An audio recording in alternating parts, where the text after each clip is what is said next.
So give us a little bit of information about your film, but without spoiling it. Well, okay, it's a found footage film, but it's a little bit unusual in that it's shot in 16mm for the most part, and it's set in 1960, so it's a period found footage film. It's set in a Magdalen laundry in Ireland, which were institutions that housed women, and the church made money out of their labour in these places. The women never got paid. So it's got that backdrop. There's a bit of social commentary, but it's also a horror film in the found footage subgenre, so you know a little bit of what to expect there. And so you shot it on 16mm as well? Yeah. That's kind of almost giving you a rock for your back, or a stick for your back, was it not? Well, perhaps, but I had made most of the films that I'd made in my life on film of some kind or another. So I'd made a lot of 8mm films when I was a film student, and I had made some 35mm films as well with the same DP that shot The Devil's Doorway, that's Ryan Kernahan, and he had shot, I believe, also on 16 himself, and he was a big film fan, and so am I. So it felt like the natural, if you're going to set it in 1960, which is the high point of the human drama of these places when they were really functioning and had a lot of people in them, it felt, if it's found footage, you need it to feel like an authentic document. I don't think you can get away with cheating it. But given that we had worked with film before, and we were able to convince the producers that it was a worthwhile spend, we were very economical in how we shoot, and also we had to be economical. We had very little time. We had 15 days, I think it was scheduled, to shoot it.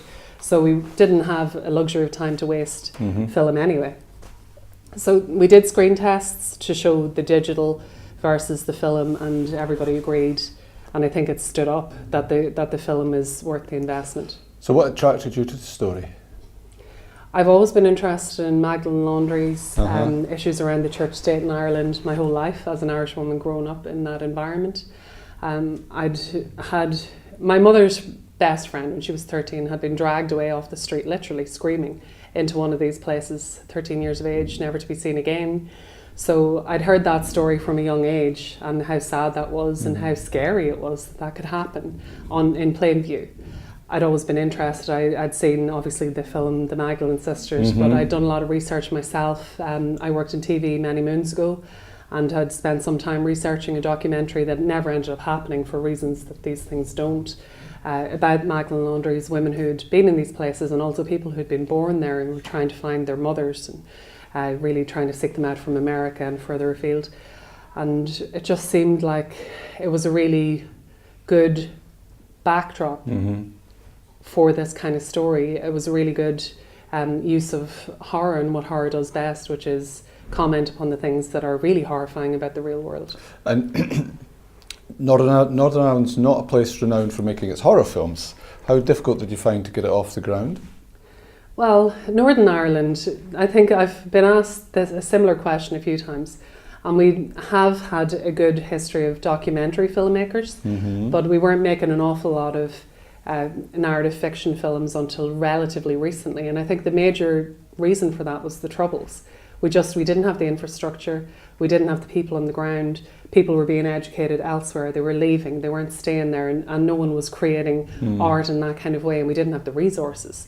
So it makes sense really that it's only within the past 10 or 15 years that people have started to, and the industry there has really boomed in that time. Yeah, there's a lot of television made now in Northern Ireland now, isn't it? Well, of course, Game of Thrones is based there. Yeah, well, Northern Ireland Screen has done a tremendous job of making the place somewhere that attracts investment from big companies like HBO, and that has really helped independent filmmakers, because what it has done is create an infrastructure. So we have world-class post-production houses that we did not have in the past.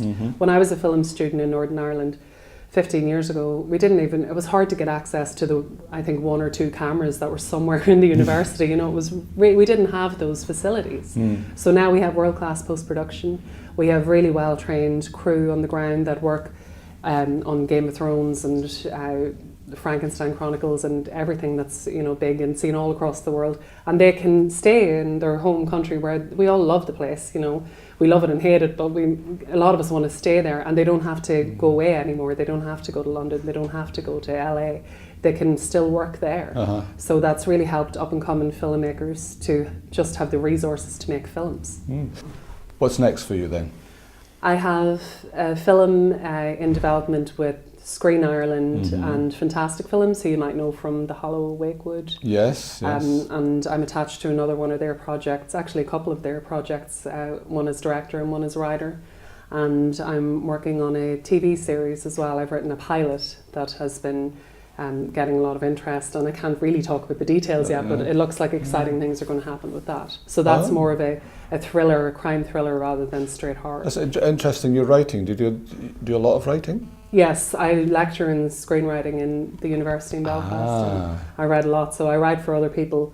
Also, not when I'm not going to be the director, and I write and direct, or sometimes I'm attached to things just as director. So a combination of things. Oh, fascinating, because obviously having more strings to your bow is always good. So what do you prefer doing, directing or writing? That's a tough question. I think it depends on the kind of mood that you're in. Sometimes it's lovely to be on a set and to be shooting and have that energy, and it's very frenetic and you're very focused, and sometimes it's nice to be quieter and spend time by yourself and walk your dog and somewhere nice and pretty and think about a story. So I think I like the balance of the two things. Have some time making a film and then some time writing a film. Well, I'm looking forward to the screening tomorrow, so thank you very much. Well, thank you.